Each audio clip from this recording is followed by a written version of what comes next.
What's up Multifox, welcome back to Multiverse Indonesia. Di video kali ini kita akan membahas mengenai official trailer dari serial She-Hulk yang baru saja dirilis. Nah, langsung saja duduk dengan tenang, siapkan diri kalian, dan mari kita mulai.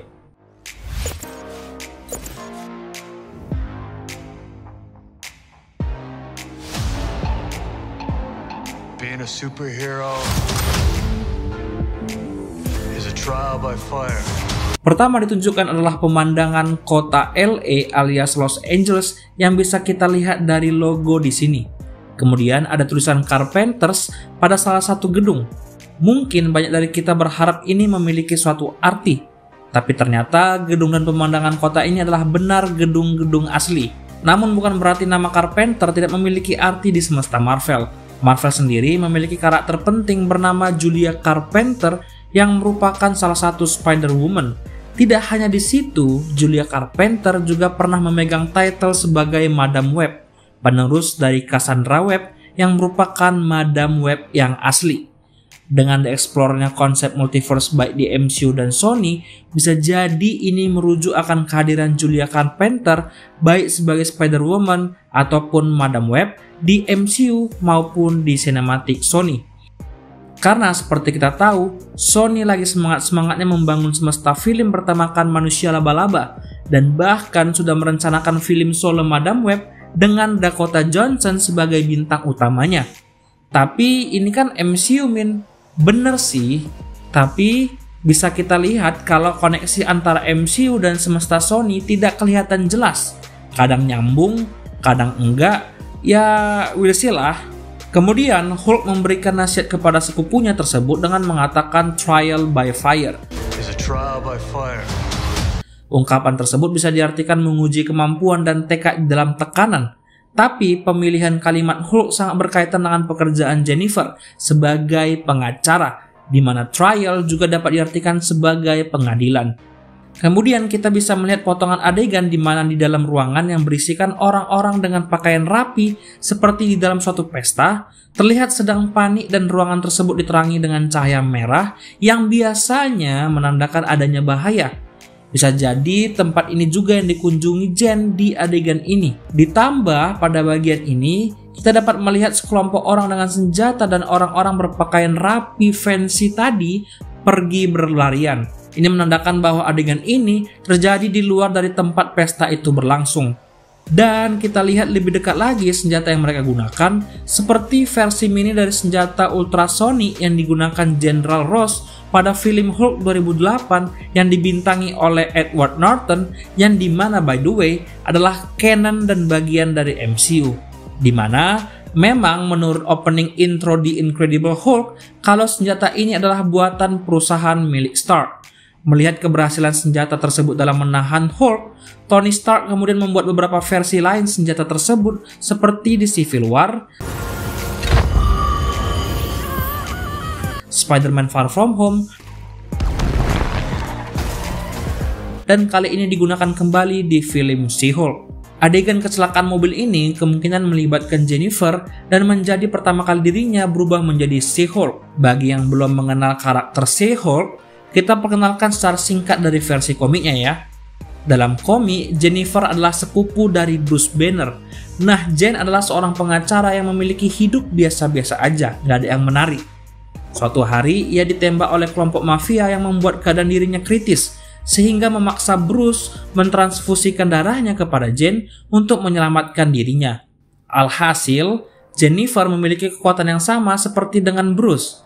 Tetapi berbeda dengan sepupunya tersebut yang tidak bisa mengendalikan perubahan Hulk dan seolah-olah memiliki dua kepribadian, Hulk dan Bruce Banner, Jen mampu mengendalikan kekuatan tersebut sesuka hati dengan baik.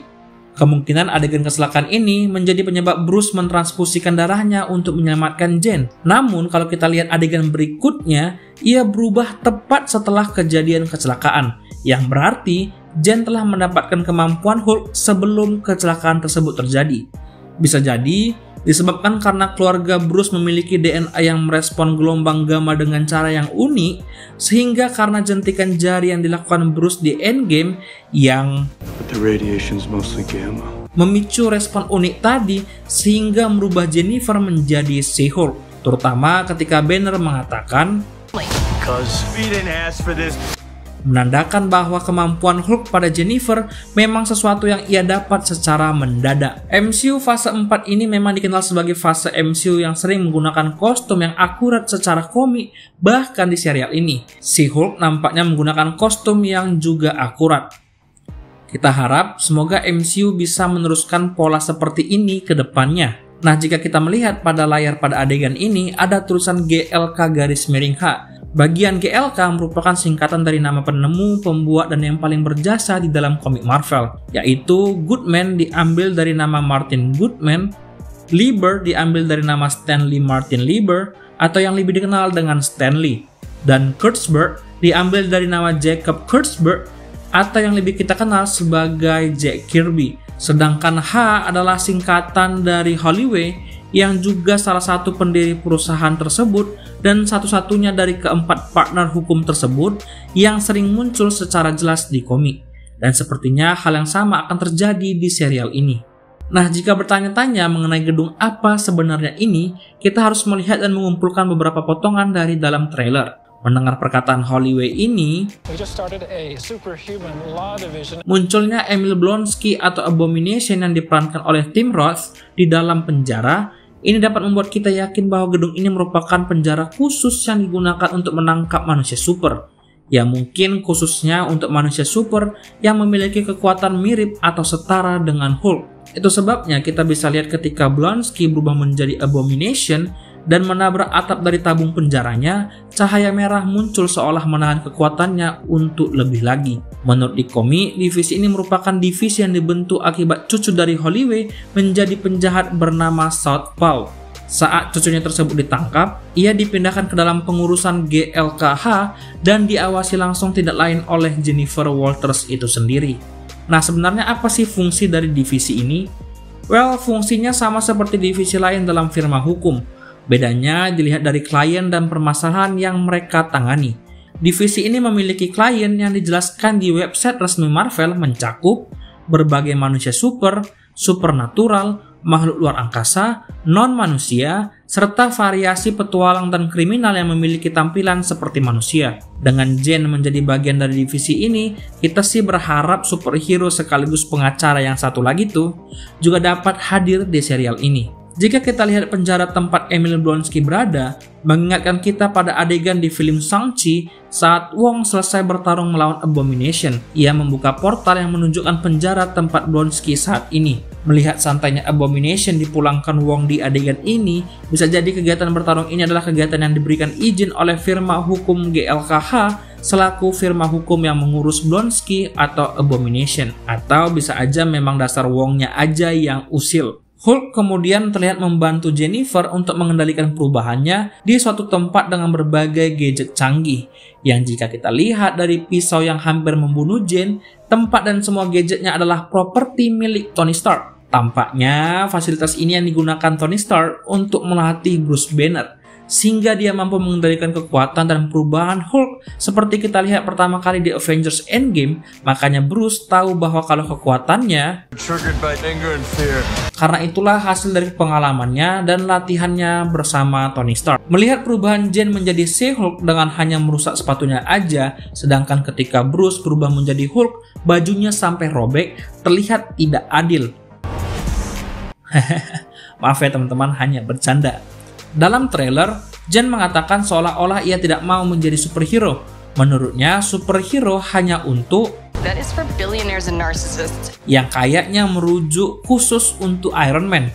Dan adult orphans for some reason. Yang ini untuk hampir semua Avengers di MCU sih kayaknya. Dan sambutlah kehadiran Frogman di MCU. Muncul pertama kali di komik Marvel Team Up 121 dengan kostum dan kemampuan yang mirip seperti kata ini. Ya jelas lah ya, karena namanya Frogman.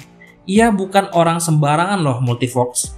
Dengan niat untuk menebus kesalahan ayahnya yang menjadi villain bernama Leapfrog, pahlawan dengan nama asli Eugene Paul Patilio ini beberapa kali terlihat membantu para pahlawan super lain.